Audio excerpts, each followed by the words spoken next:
Tiba-tiba dokter bicara sama saya, "Pak, anak Bapak dalam kondisi kritis."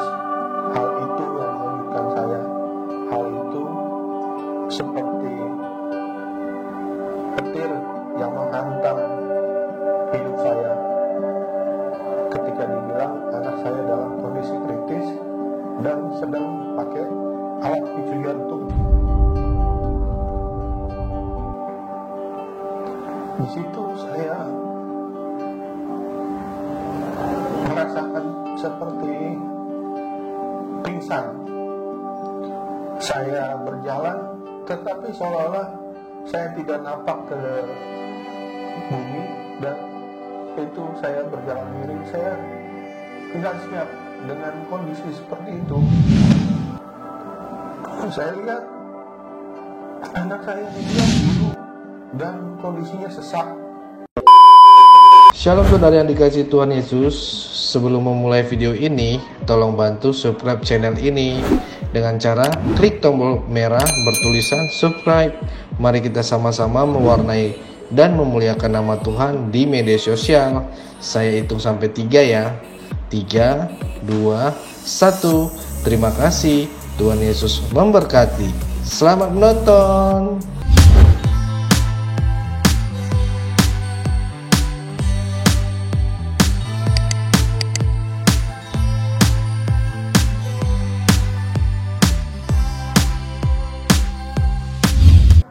Shalom, salam sejahtera untuk kita semua. Saya memiliki kerinduan untuk berbagi berkat yang Tuhan Yesus berikan kepada keluarga saya. Perkenalkan, saya Ricardo Freddy, ini istri saya Juliana.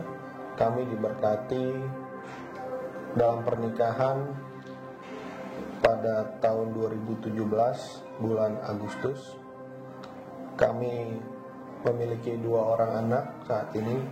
Anak yang pertama Cornelius dan anak yang kedua Jesiel dan Matthew Butar-Butar, di mana kami mengalami kebaikan Tuhan pada saat kelahiran anak kami yang kedua, tepatnya tanggal 6 April 2020.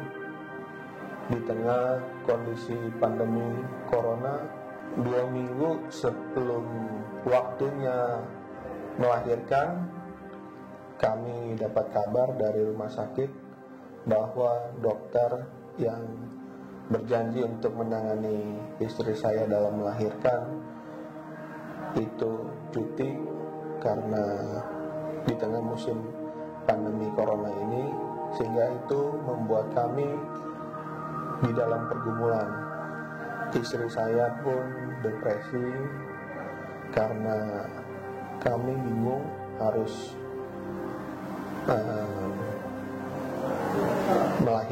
istri saya bingung harus melahirkan kemana.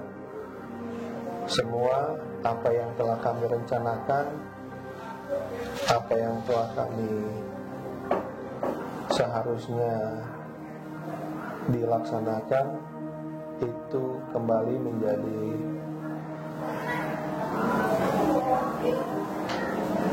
berantakan.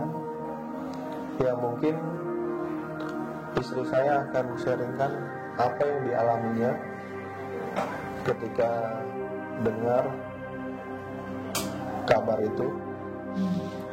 Iya, jadi waktu itu udah deket banget sih, waktu mau melahirkan itu udah sekitar tinggal 2 minggu. Pas mau kontrol yang terakhir ya, kontrol terakhir sebelum melahirkan itu, pas mau bikin janji sama dokter kandungan, ternyata dibilang, oh dokternya udah cuti. Hah, kok cuti? Padahal kita di situ udah bikin janji ya, mau udah schedule kamar operasi bahkan untuk tanggal 6 April mau melahirkan operasi sesar gitu. Tapi tiba-tiba kita dapat info kalau udah terakhir kontrol, dapat info kalau dokternya tuh udah cuti.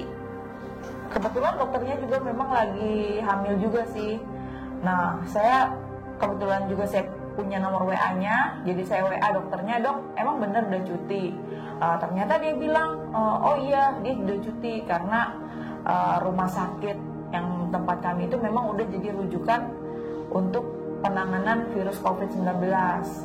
Nah dari situ saya mulai udah bingung banget gitu, lah ini gimana, udah mau melahirkan, rumah sakit tempat saya melahirkan jadi rujukan virus COVID, penanganan virus COVID-19, ditambah lagi dokternya juga udah cuti.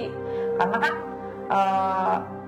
kita dari awal periksanya sama dokter yang ini gitu, terus tiba-tiba dokternya cuti gitu, padahal kita udah persiapkan segala sesuatunya, tinggal berangkat doang gitu ke rumah sakit. Di situ saya agak stres gitu, karena ternyata di rumah sakit sekitaran kami pun udah jadi rujukan untuk penanganan COVID-19. Nah di situ saya sangat bingung, frustasi lah gitu. Ini harus melahirkan di mana gitu, sementara waktunya itu bukannya masih panjang, masih 2-3 bulan lagi kita bisa santai-santai nunggu gitu, udah tinggal 2 minggu lagi kita harus ketemu dokter yang baru yang mungkin nggak tahu riwayatnya waktu saya melahirkan pertama itu seperti apa, kondisi kesehatan saya seperti apa, dokter yang benar-benar baru gitu. Kita mau ngebayangin operasi aja kita udah stres gitu, ditambah lagi tiba-tiba kita harus ganti dokter yang dia nggak tahu riwayatnya kita tuh dulu seperti apa, terus kesehatan kita seperti apa, kan dia harusnya dia nggak punya bayangan sama sekali lah ya. Nah di situ saya benar-benar ngalamin terpuruk banget lah, stres banget gitu. Ini ini udah tinggal 2 minggu lagi tuh kita mau lahiran kemana ya. Udah akhirnya kita datengin beberapa rumah sakit di sekitaran tempat tinggal kita, karena kita pikir cari yang terdekat dekat tempat tinggal kita ya, supaya mobilenya tuh lebih mudah antara rumah sakit. Tapi ternyata dari beberapa rumah sakit yang keliling-keliling udah kita datengin itu nggak ada yang serap di hati saya gitu, sampai akhirnya saya udah sampai depresi banget, saya sampai nangis gitu di mobil ya. Akhirnya kita memutuskan berhenti dan kita mau berdoa, minta Tuhan, minta petunjuk lah, Tuhan kami ini mau melahirkan di mana gitu. Sementara virus corona itu lagi sangat lagi sangat hot-hotnya lah diberitakan di mana-mana gitu, dan banyak rumah sakit juga kayaknya sangat ngejaga banget gitu kan. Apalagi saya kepikirannya saya operasi itu kan otomatis saya punya daya tahan tubuh melemah. Kalau saya dirawat di rumah sakit yang menerima rujukan penanganan COVID, itu kan saya dalam kondisi daya tahan tubuh sangat lemah, ada kemungkinan yang sangat besar gitu untuk kalau ada virus sedikit aja saya pasti gampang tertular. Belum lagi saya melahirkan bayi kan juga pasti daya tahan tubuhnya masih lemah dong, otomatis dia juga sangat rentan gitu. Jadi itu yang menjadi pergumulan yang berkecamuk di hati saya tuh itu gitu. Aduh ini Tuhan mau melahirkan di mana? Akhirnya tiba-tiba suami saya memutuskan kita berhenti di mobil waktu itu, terus kita berdoa sama-sama. Iya, saya sebagai suami berusaha untuk tenang dan mencoba mendalami isi hati istri saya, dan saya tahu dia di dalam pergumulan, dia di dalam stres, dia sedih. Saya pun membayangkan, karena memang di pertengahan bulan Maret itu sedang suasana mencekam dengan virus corona ini, sehingga saya juga merasa saya perlu untuk diam, berdoa, minta bimbingan Tuhan. Tuhan, kemana harus saya bawa istri dan anak saya ini melahirkan? Saya menepi dan saya ajak istri saya berdoa. Saya bilang, kita menepi, kita tanya Tuhan, Tuhan, kemana kami harus datang ke rumah sakit? Karena kami tahu kehendak Tuhan Tuhan pasti berikan kami jalan kemana kami harus membawa istri saya bersalin. Di situ saya berdoa, kemudian terang di dalam suara hati saya, Tuhan bilang untuk saya bawa istri saya ke rumah sakit di tempat saya dilahirkan, yaitu rumah sakit Harapan Kita. Dan saya sharingkan kepada istri saya mantapkan untuk kita kontrol dan coba konsultasi untuk bisa operasi di rumah sakit Harapan Kita. Akhirnya kita berdua, setelah berdoa itu kita berdua sepakat kita berangkat ke rumah sakit Harapan Kita dengan suasana hati yang lebih tenang tentunya, karena kita udah berdoa minta petunjuk Tuhan supaya Tuhan tunjukin nih di mana nih kita mau lahirnya nih, yang buat kita tuh merasa lebih safe lah dibandingkan dengan rumah sakit yang lain. Akhirnya kita sampai di rumah sakit Harapan Kita waktu itu. Kita udah nggak bisa pilih-pilih dokter karena waktu itu dokter terbatas banget ya Pak ya. Nggak kalau biasa kan rumah sakit kita mau pilih nih dokternya cewek apa cowok, terus mau pilih dokternya yang muda atau yang tua. Kalau ini kita udah benar-benar sama sekali nggak ada pilihan.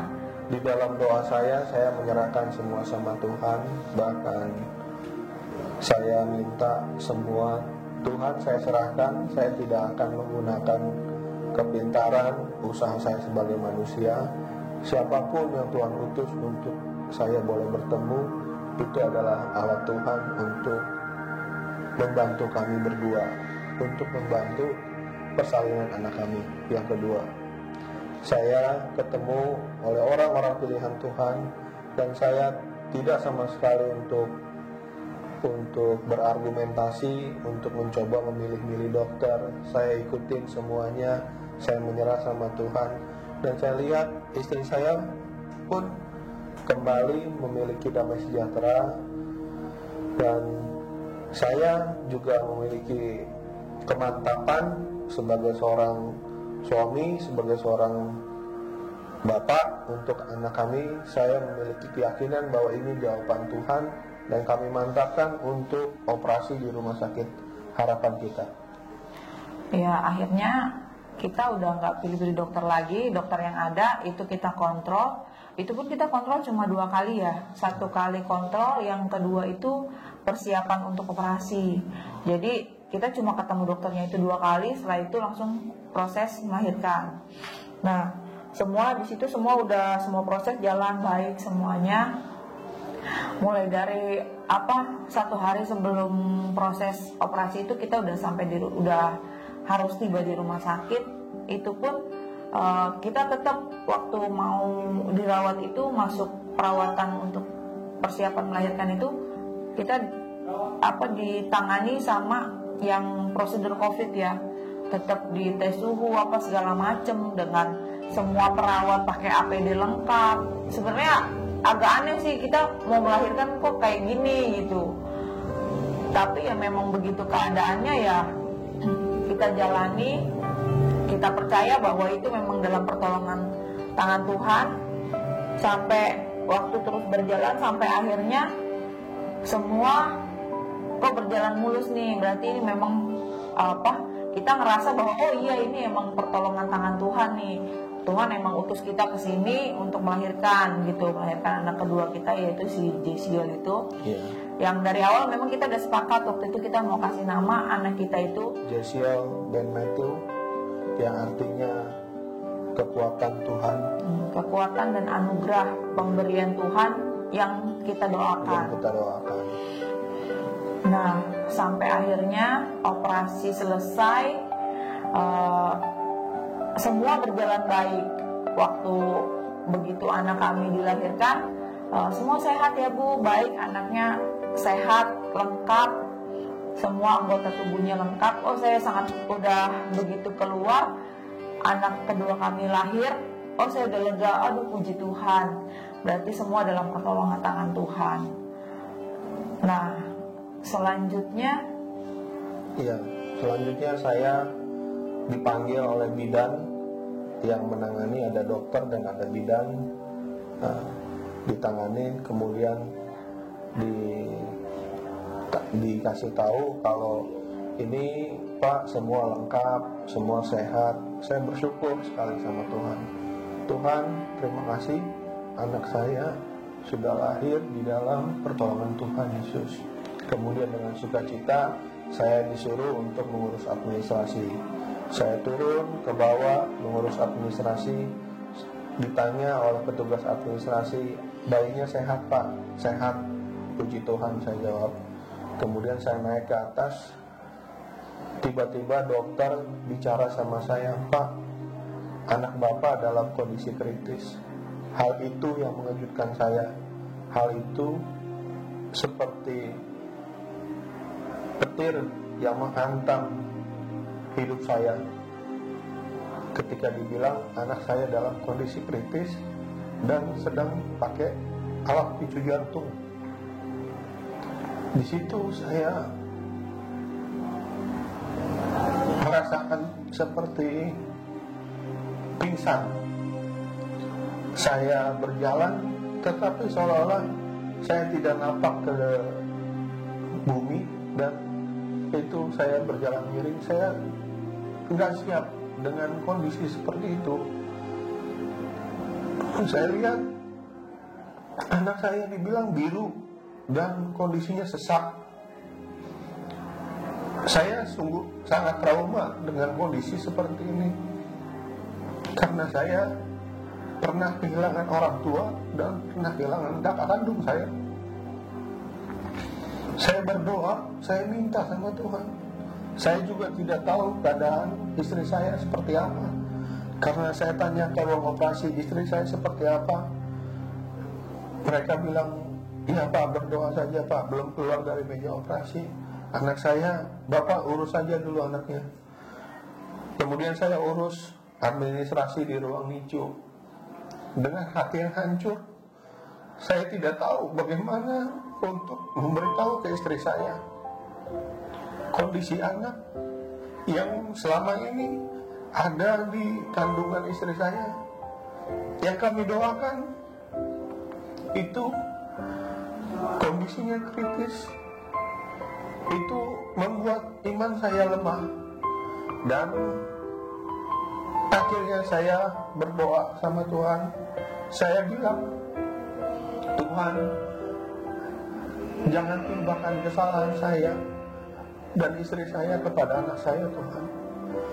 Saya minta belas kasihan, saya minta pertolongan tangan Tuhan Yesus untuk boleh menolong anak saya, memberikan hidup kepada anak saya. Saya percaya semua bukan sesuatu kebetulan. Kami bergumul, anak kami bernama Yesiel, yaitu kekuatan Tuhan. Di situ kami langsung saya beritahu kepada keluarga besar saya, kepada keluarga besar istri saya, untuk saling untuk mendukung kami di dalam doa. Orang tua kami berdua pun semua terpukul dengan kondisi ini, tetapi karena kondisi COVID sehingga mereka tidak bisa membesuk karena dibatasi. Saya juga minta dukungan dari gereja tempat saya sebagai jemaat. Saya minta dukungan Bapak rohani dan Ibu rohani saya. Itu yang membuat saya semakin kuat. Banyak nasihat, banyak firman Tuhan yang menguatkan saya dan istri saya, sehingga saya memutuskan untuk saya berpuasa dan berdoa. Saya minta belas kasihan Tuhan. Ketika istri saya keluar dari ruang meja operasi, satu yang tidak bisa saya tahan tangis saya ketika dia tanya, anak kita bagaimana Pak? Itu pukulan yang berat untuk saya memberitahu kondisi anak saya seperti apa. Pelan-pelan saya kasih tahu istri saya kondisi anak saya seperti apa. Dia terpukul, dia menangis di ruang perawatan. Apalagi ketika orang-orang keluarga yang lain di ruang perawatan lain itu bisa anaknya digendong, anaknya ada di ruangan, anak kami nggak bisa ada di ruangan. Saya harus lihat anak saya dibatasin oleh kaca di ruang NICU. Anak saya dirawat di ruang NICU menggunakan alat picu jantung dan bantuan nafas. Di situ kami bergumul, kami berdoa selalu. Setiap jam kami berdoa naikkan pujian sama Tuhan. Itu ya Maya. Jadi hari-hari selama saya dirawat untuk masa pemulihan setelah operasi, kami tiap hari, tiap jam kami punya jam doa, berdoa, naikkan pujian, minta belas kasihan Tuhan supaya ada kemurahan Tuhan menolong anak kami. Sampai hari demi hari kami lewati, tapi hari-hari terlewati itu hati kami dihiburkan gitu, dan kami beroleh satu sukacita dan keyakinan lewat pujian, penyembahan dan doa-doa kami itu. Kami percaya bahwa Tuhan pasti tolong gitu, tapi kami harus sabar nunggu waktunya Tuhan gitu. Walaupun kita nggak tahu sampai kapan Jesiel harus dirawat waktu itu terus, tapi di dalam kesedihan kami itu ada satu keyakinan di dalam hati kami bahwa ini Jesiel pasti pulih, Jesiel pasti sembuh, Tuhan pasti tolong. Itu yang menguatkan kita gitu. Sampai akhirnya saya pulang itu kita urus administrasi apa segala macam. Pas pulang udah kebayang gitu loh, kita abis melahirkan tapi pulang tuh nggak bawa bayi gitu, kayak ada sesuatu tuh kayak hampa gitu. Ini gimana sih, saya datang ke rumah sakit melahirkan tapi saya pulang nggak bawa bayi gitu. Tapi satu sukacita yang Tuhan berikan buat kami waktu itu, waktu kami mau pulang keluar dari kamar perawatan, kebetulan memang karena kondisi COVID kami nggak boleh jenguk anak kami di NICU maupun di ruang perawatan biasa.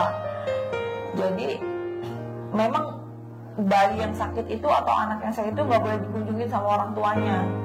Jadi cuma dia dirawat sama perawat aja di ruangan khusus gitu.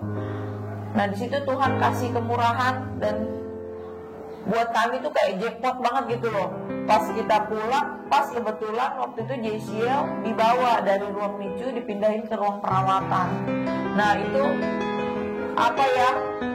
saya dari sejak dia lahir saya cuma lihat waktu dia keluar, ini ya Bu anaknya sehat ya, lengkap, langsung dibawa pergi gitu. Dan setelah itu saya nggak lihat lagi anak saya. Tapi Tuhan kasih kemurahan dan sukacita, sebelum kami pulang dari rumah sakit kami boleh ketemu papasan di lorong rumah sakit. Waktu itu dia mau dipindahin dari ruang NICU ke ruang perawatan, kami ketemu di jalan. Hati saya tuh sukacita banget gitu. Akhirnya saya bisa lihat gitu anak yang Tuhan kasih gitu, dan dalam kondisi yang udah semakin boleh dipulihkan gitu. Karena kalau saya dapat foto dari suster, suami saya minta sama susternya tolong difotoin anaknya. Saya ngelihat kondisinya tuh hati saya gimana sih, bayi baru lahir, ada alat picu jantung, ada selang pernapasan, kaki jadi infus. Sementara bayi baru lahir itu kan kecil banget kan. Saya ngeliatnya itu, saya nggak sanggup gitu. Tapi pas begitu kami pulang ketemu dia di lorong itu dalam kondisi yang dia udah jauh lebih sehat ya. Cuma memang dia belum stabil banget. Jadi belum boleh dibawa pulang waktu itu. Jadi kami tuh sukacita banget. Tuhan kasih itu gitu, bahwa kami boleh ketemu, ngelihat anak kami yang seharusnya kalau kita percaya sih itu pasti karena kebaikan Tuhan, gitu kita boleh ketemu sama anak kita sebelum pulang ke rumah. pelan-pelan saya merasakan pertolongan tangan Tuhan. Saya merasakan Tuhan bekerja, menolong dan membantu mengasihani keluarga kami. Saya melihat anak saya dipulihkan Tuhan. Saya menaikkan doa syukur dan iman saya kembali tumbuh dan diberkati Tuhan, bahwa anak ini adalah pertolongan tangan Tuhan sesuai dengan namanya. Dari awal kami memilih rumah sakit, semua adalah rencana Tuhan untuk boleh menolong anak ini. Di situ saya sangat bersyukur untuk pertolongan tangan Tuhan. Waktu kita berserah, waktu kita menyerahkan semua kepada Tuhan, Tuhan dengan belas kasihannya akan menolong orang-orang yang mengandalkan Tuhan, akan menolong orang-orang yang bergumul, yang sungguh-sungguh mengandalkan Tuhan dalam setiap pergumulannya.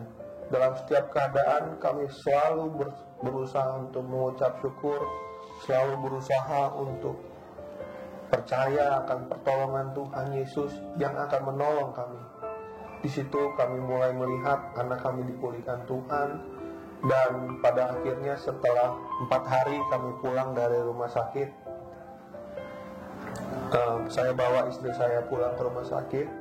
Ada yang hampa di rumah ketika kami pulang berdua.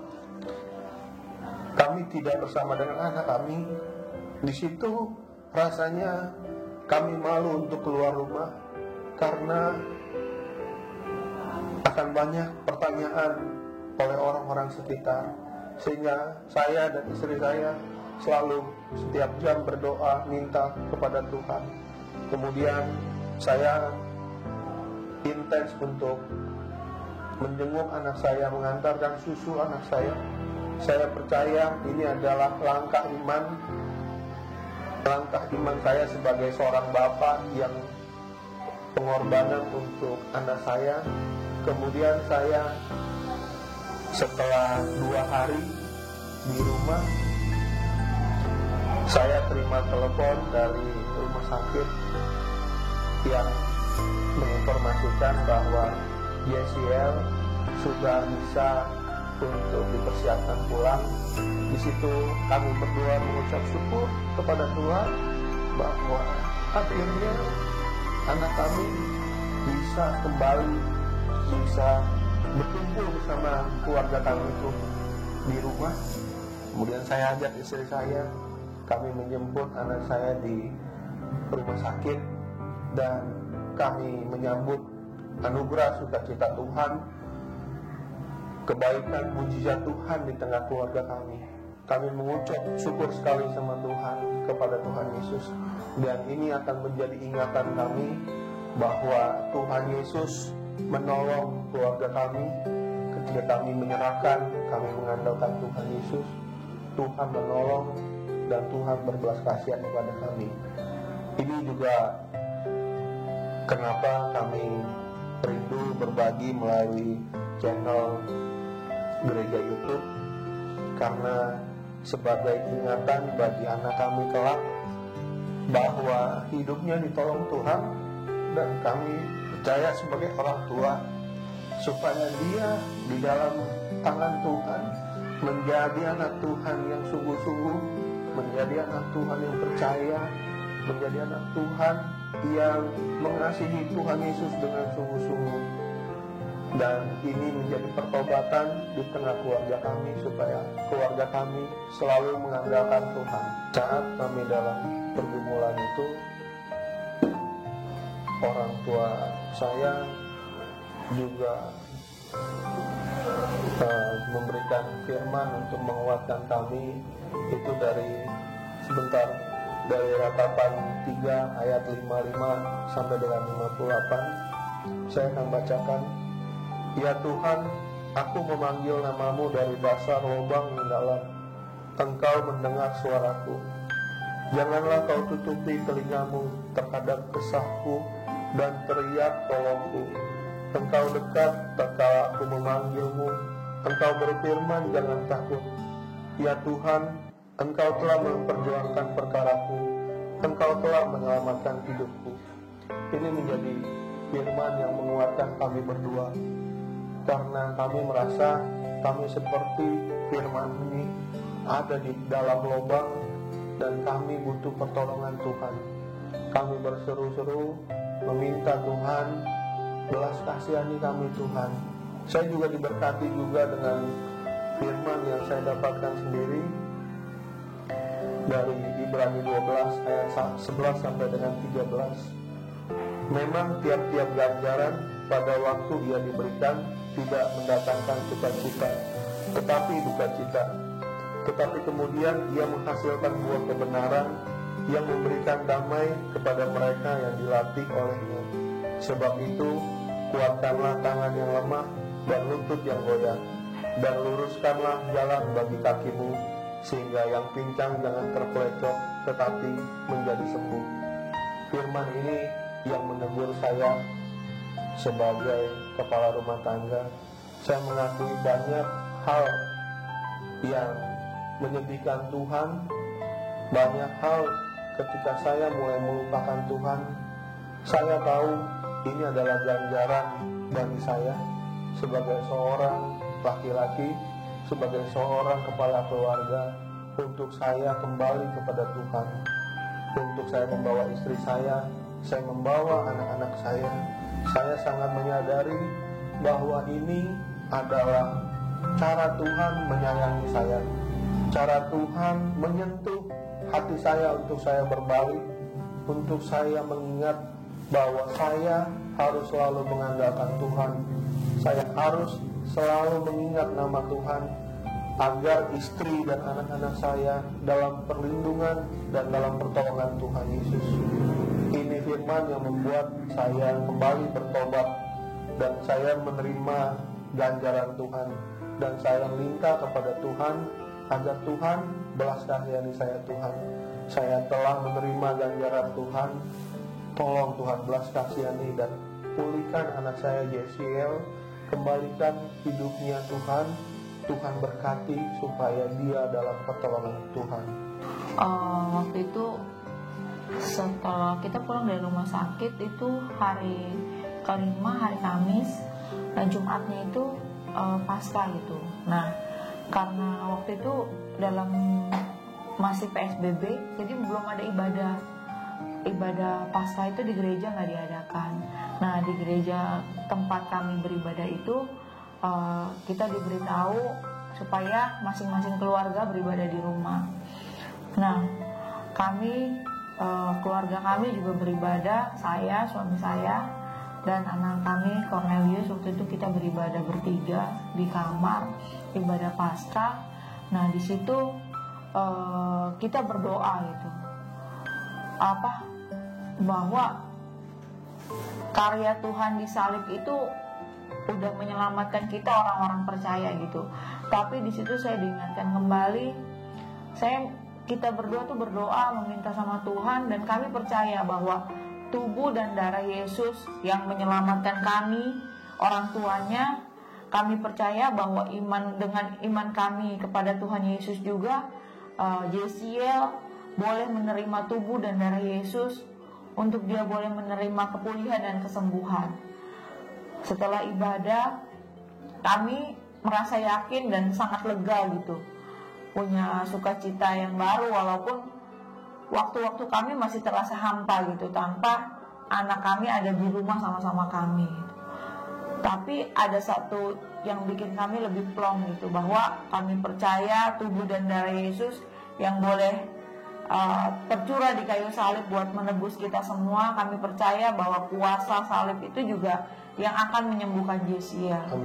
Nah, di situ besoknya hari Sabtu setelah ibadah itu, siang-siang jam 12, tiba-tiba suami saya dapat telepon dari rumah sakit, dari perawat yang merawat Jesiel.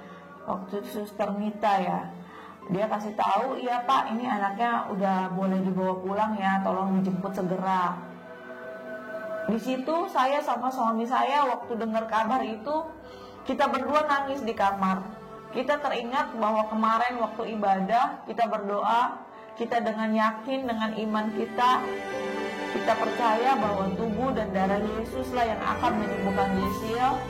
Dan hari Sabtu itu kami terima kabar bahwa Jesiel udah boleh dibawa pulang gitu. Itu bikin apa ya, kita tuh bener-bener yang sukacita banget lah. Kita masuk ke kamar, kita berdua berdoa dengan apa ya, air mata sukacita yang bener-bener kita terima loh, bener nih janji Tuhan nih, bahwa kesembuhan itu, karya salib Kristus itu boleh dialami sama Jesiel. Hari itu cepat-cepat kita dengan penuh sukacita dan apa ya, kebahagiaan yang sangat membara, kita berangkat ke rumah sakit jemput Jesiel. Dan puji Tuhan dibawa pulang ke rumah. Jesiel berangsur-angsur pulih, semakin lama semakin sehat.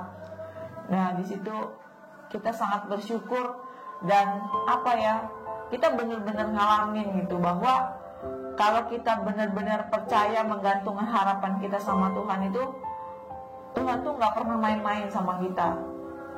Karyanya itu, kasihnya itu benar-benar pasti kita alami gitu kalau kita benar-benar menggantungkan sepenuhnya harapan kita sama Tuhan. Saya sebagai orang tua juga menerima telepon dari perawat dan dibilang kalau anak saya sudah bisa dijemput. Saya sangat bersyukur kepada Tuhan karena Tuhan akhirnya menjawab seluruh seruan kami. Kami berdua merasa seperti diangkat Tuhan dari dalam lubang kesesakan. Kami merasa Tuhan sangat baik dan anak kami dikembalikan Tuhan, dipulihkan Tuhan. Tuhan mendengar seruan kami, Tuhan mendengar doa kami. Saya sangat mengucap syukur dan saya sangat bersukacita sekali, sangat bersemangat untuk menjemput anak saya, untuk kami berkumpul bersama. Karena sebelumnya pada saat ibadah Jumat Agung, saya merasa saya bertiga beribadah, tetapi anak saya yang kedua ada di rumah sakit. Itu merupakan perasaan yang sangat berat yang kami alami sebagai orang tua. Dan besoknya Tuhan menghibur kami. Tuhan mengganti setiap ratap dan tangis kami yang kami pertaruhkan kepada Tuhan dengan sukacita, dengan kesehatan anak kami. Di situ saya sangat mengucap syukur dan saya bersyukur, saya berterima kasih kepada gereja saya, kepada Bapak dan Ibu rohani saya, kepada keluarga besar saya yang telah mendukung kami, keluarga kami, kepada keluarga besar istri saya yang telah mendukung di dalam pergumulan kami melalui channel YouTube, gereja YouTube. Kami berdua sepakat untuk boleh berbagi, menyaksikan kebaikan Tuhan, agar apabila ada saudara-saudara seiman yang sedang dalam pergumulan, kiranya kisah kami ini dapat menguatkan, dapat membuat saudara-saudari semua kembali mengingat dan mengandalkan Tuhan di tengah-tengah pergumulannya. Kami juga mengundang Bapak Ibu, saudara-saudara sekalian yang menonton video kami ini, apabila tergerak mengalami kebaikan Tuhan, untuk bisa membagikannya, karena kami percaya Tuhan berbuat sesuatu kepada kita semua, supaya kita bagikan agar setiap orang dikuatkan, agar setiap orang memiliki kesaksian yang menguatkan orang lain. Ya, kami juga mengundang bagi Bapak Ibu Saudara yang rindu menyaksikan kebaikan dan kemurahan Tuhan yang juga dialami. Kalau rindu membagikannya juga bisa ke kontak nomor di bawah ini. Dan kita biarlah lewat media sosial ini kebaikan Tuhan boleh diberitakan dan semua orang boleh mendengar kemuliaan Tuhan.